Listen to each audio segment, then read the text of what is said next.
Alright guys, so do you guys recall in my last video I mentioned something about the train response system in your Land Rover is all hokey? Well, that's still true, but I'm going to show you guys what all those settings really do, and the setting I think you guys will benefit the most from without having to fiddle fart with the whole train response system. And hopefully that this video will make it very easy on you choosing the best option for whatever condition you guys are going to face, okay? But first, we're going to go through all the train response system just to show you guys what it really does. And then I'm going to show you the best setting for your Rover, any Land Rovers that have the train response system. All right, so let's get started. Okay, so first of all, if you guys haven't seen my last video on me demonstrating the high range and low range, please check it out. I'll leave a card right up here so you guys can click on that and watch the video on me explaining and showing you a demonstration between a high range and a low range. Okay, that's really important. That's really one of the first things you guys should understand before you guys take your Rover off trails. Okay, so today I'm going to be going through each of these 5 different modes, and we're going to first of all keep everything at a high range. And then we'll come back and do the same obstacle, okay? Go through all 5 of these terrain settings in the low range. And then we're gonna come back on the third time, we're gonna come back and I'm gonna show you guys the best setting to keep it in while you're off-roading. So here we go. Okay, so just so that we're on the same page, I think we all agree that this high-speed transfer case is for when you're going fast, and the low transfer case gear is when you're going slow. So I hope that makes sense to you, and we all in agreement with that. And number 2, I want to say that you can run in the high range transfer case through all 5 of these special settings. Okay, so let's be clear on that. And you can run the low range gear through all 5 of these settings as well. Okay, so we're going to be in the drive setting on the transmission, and we're basically going to go around in circles right here in this obstacle because this is what's going to make the most sense. Okay, so when you're just in high mode, just a regular driving, the transmission shifts just fine, right? You can tell by my RPM as the transmission is shifting through the gears. See that? It changes gears, right? Because you can see the RPM dropping and going to the next gear. So now I'm going to change it to snow and gravel mode, and it's going to do the same thing. But only this time, it's going to hold the gear a little bit longer. That's all it's doing, just holding the gears just a little bit longer, and it'll shift through all the gears, 1 through 6, just as the usual, normal, so you don't break anything. So it does shift, but again, holds the gears just a little bit longer. Now, let's put it in mud and ruts. Mud and ruts. And here we go. So the mud and ruts, again, I'm going, let me turn off the hill descent mode. I'm going about 15 some miles an hour, and it's shifting through the gears, no problem. Okay, so it doesn't feel like it's revving up, gonna burn something out. But now, unlike the snow, the mud and ruts just holds the gear just a little bit longer than the snow mode. So basically, the train response system, it's acting sort of like sports mode. If you guys ever had a sports mode in a car where like a button you push and the S comes on, and all that does is holds the gear just a little bit longer so you have a higher rev for more power or whatnot. Also, it keeps your transmission from shifting, wandering around, so it holds that gear, so which is important for when you're off-roading as well. All right, so now let's go to the sand mode. Okay, so again, the sand mode is really important to keep that one gear, and you don't want the transmission to be hunting around. So once you get up to momentum in soft sand, momentum is your friend. You just want to keep it going, right? So it wants you to stay in that one gear, and that's exactly, so you can see it's going 3,000 RPM and it stays there.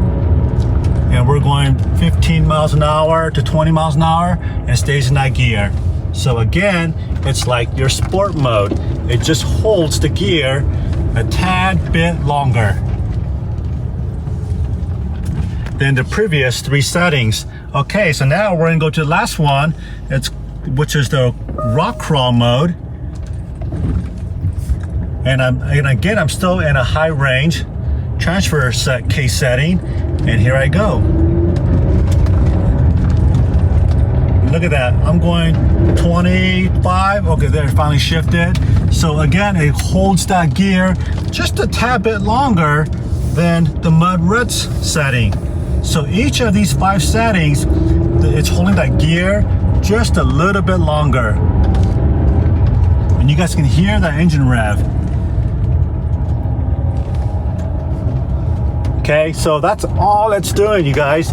The train response is nothing more than like your old school, or there's cars out there right now with that sports mode. It's just holding the gears longer. Okay, now let's shift this thing down to low range setting. And let's see what that does. We're gonna go back all the way to your normal driving. Okay, which is this is always in all-wheel drive mode. Low range, regular normal setting, nothing special. Put it into drive.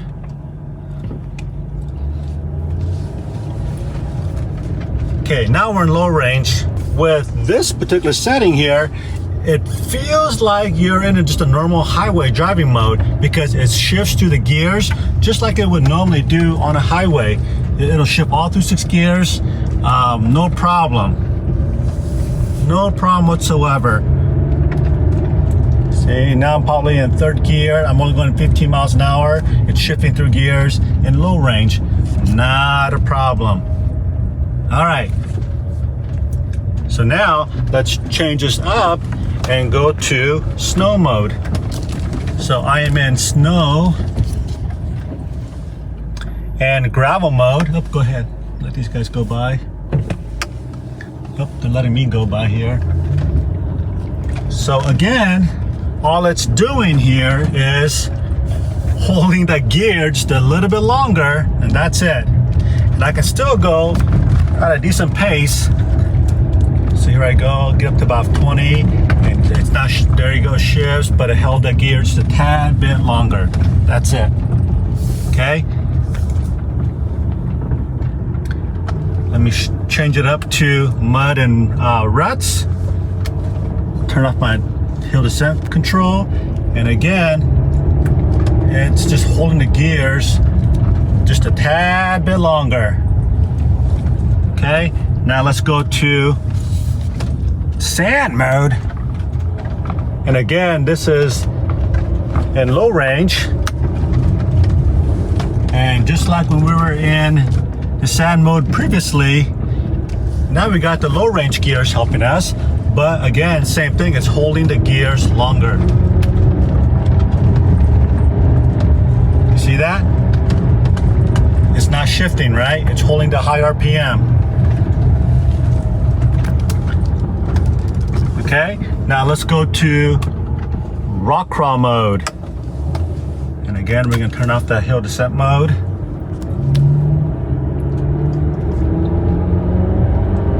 Look at that. I'm going 10 miles an hour and we're at 3,000 RPM. That's perfect. So this is what I expect in a rock crawl mode, to have a high RPM at a very slow speed. All right, so did that make sense to you guys? So basically all it's doing is holding the gears just a little bit longer to help minimize slip and to provide you guys with maximum traction, because when you're on a slippery surface, the last thing you want is the transmission to be shifting around and changing the tire rotation on the surface. So once you find a good speed with maximum traction, it's gonna hold that gear for you. So that's what all these settings are, is basically is holding the gears so that it's not hunting around for, you know, other gears. So that's why I think it's kind of gimmicky. But maybe if you guys are like brand new to off-roading, this might be helpful. It might make sense, because it's really easy to say, oh, I'm on sand, let me put in the sand mode and go. Or if you're in the rocks, put in the rock mode and go. But you still got to remember when to use the high range or the low range transfer case. So hope you guys are kind of getting and understanding how these train response system works. But now I want to show you guys what I think is really the best setting for when you're off-roading. So let me flip the camera around. Okay, so if you guys are off-roading and there's some combination of hills, big hills, slippery surface, technical spots, just a unpaved road, some whatever, gravel, what I think is the best setting for you is going to be just keep it in the low range and then turn your train response to the highway mode right here. Okay, and put it in neutral so it activates that low range. There you go. So this is really the best setting for, I think, vast majority of off-road trails. Now, unless you're on a long, 10-mile logging road that's flat, then definitely be in a high range mode. But again, if you're going on a trail that's got a combination of flat areas, loose gravel, hills, obstacles, rocks, snow, water, just keep it in this mode right here because you get the best of both worlds. You don't want to go too fast off-road anyways. So that's why I said this is really the two best settings right here. All right. So let's go drive around, put it in drive. Okay, so in this mode, you can drive fast, slow. It's gonna shift, accordingly. And then if you really want the low range or keep the RPM, you can just shift into first gear or second gear and it'll just hold that gear. Whereas a lot of automatics don't generally hold that gear. And you guys probably know what I'm talking about. But with this automatic, it actually does hold the gears. It won't shift on you. Okay, so let me go a little faster here. Again, I'm in low range. I can burn out. See that? No problem. No problem whatsoever. And then when you get to an obstacle and you wanna go slow, so watch this. I'm gonna stay in the same settings. Now I'm gonna go over this obstacle right here in front of us, which is a bunch of whoops. I'm gonna change my transmission to first gear. And now it's in a crawl mode. I'm just gonna go over this thing so slow. Look at this. I'm not gonna put my foot on the gas. And it's just gonna walk through this obstacle without any slipping. Look at that. So if I was in high range, you guys will be slipping. You'll be your foot will be on and off the gas constantly. It'll be herking and jerking. It won't be smooth like this right here. And again, my foot is off the gas, okay?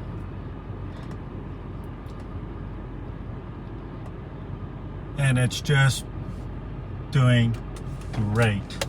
Okay, and then once you've cleared the obstacles, you can simply put it in drive and you can haul butt out of here. No problem whatsoever.